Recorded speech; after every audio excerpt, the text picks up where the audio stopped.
এই যে আলু ভর্তা আমি রেস্টুরেন্টে যেদিন তৈরি করি সবাই বলে শেফ আজকে 2 কেজি চাল বাড়ায় দিবেন ভাতের জন্য। এত মজা হয়, ওরা গরুর মাংস দিয়েও নাকি এত ভাত খায় না।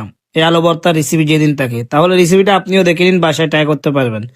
প্রথমে 6 কেজি পরিমাণ আলু সুন্দর করে বয়েল করে এখানে ম্যাশ করে নিব। দেখেন একেবারে ভালোভাবে বয়েল করতে হবে যেন ভিতরে শক্ত না থাকে। আমার আলুগুলি দেখেন একেবারে নরম হয়ে গেছে। এখন আমি এগুলি সুন্দরভাবে ভালো মতো ম্যাশ করে নিছি, কোনো ধরনের যেন দানা দানা না থাকে, তাহলে আপনার টেস্টটা ভালো আসবে। এখন আমি একটা কড়াইতে নিয়ে নিচ্ছি সরিষার তেল। আলু ভর্তা যদি সরিষার তেল দিয়ে করেন ফ্লেভার এবং টেস্ট দুইটাই ভালো আসে। সয়াবিন তেল দিয়েও চাইলে আপনি করতে পারবেন, টেস্ট একটু হালকা কম আসে। এরপরে পেঁয়াজ, অল্প একটু রসুন দিয়ে দিচ্ছি, কাঁচামরিচ,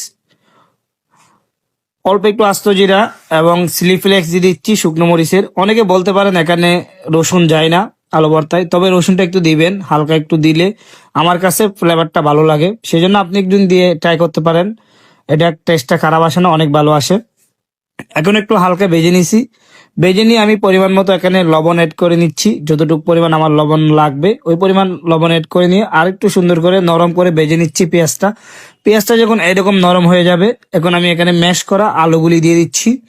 পেঁয়াজটা বেশি ফ্রাই করবেন না, তাহলে আপনার টেস্টটা তেমন ভালো আসবে না। আলু ভর্তার সাথে যদি আপনার পেঁয়াজটা কামড়ে পড়ে তাহলে খেতেই ভালো লাগে, সেই জন্য হালকা নরম হয়ে গেলে ম্যাশ করা আলু ভর্তাগুলি আপনি দিয়ে দিবেন। এখন আমি এগুলি সুন্দর করে এখানে নাড়াচাড়া করে সোলার হিটটা হাই রেখে ভালো মতো মিক্স করে নিব।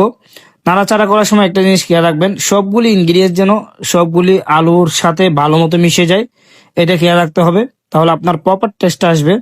আমি প্রথমে সুন্দর করে মিশিয়ে নিচ্ছি একটু আস্তে আস্তে নাড়াচাড়া করে।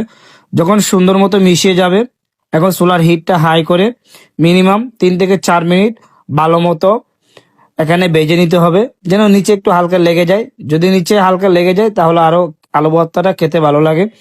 এখন আমি নামানোর আগে এখানে অ্যাড করে নিচ্ছি ধনিয়া পাতা কুচি, একটু বেশি দিবেন তাহলে খেতে ভালো লাগবে। দেখেন আমার ভর্তাটা নিচে একটু লেগে গেছে, এই লেগে যাওয়া ভর্তাটা খেতে আরো বেশি ভালো লাগে, সেজন্য আমি আরেকটু নাড়াচাড়া করে নিচ্ছি। দেখেন নাড়াচাড়া করে ভালো মতো মিক্স করে নিচ্ছি, ধনিয়া পাতাগুলি যেন আলুর সাথে ভর্তার সাথে ভালো মতো মিশে যায়।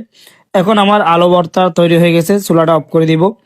বিশ্বাস করেন ভাই, বাসায় একবার ট্রাই করে দেখুন, এই ভর্তার সাথে ডাল থাকলে আর কোনো কিছু লাগবে না। আর রেসিপি ভালো লাগলে পেজটা ফলো দিয়ে সাথে থাকবেন। আল্লাহ হাফেজ, আসসালামু আলাইকুম।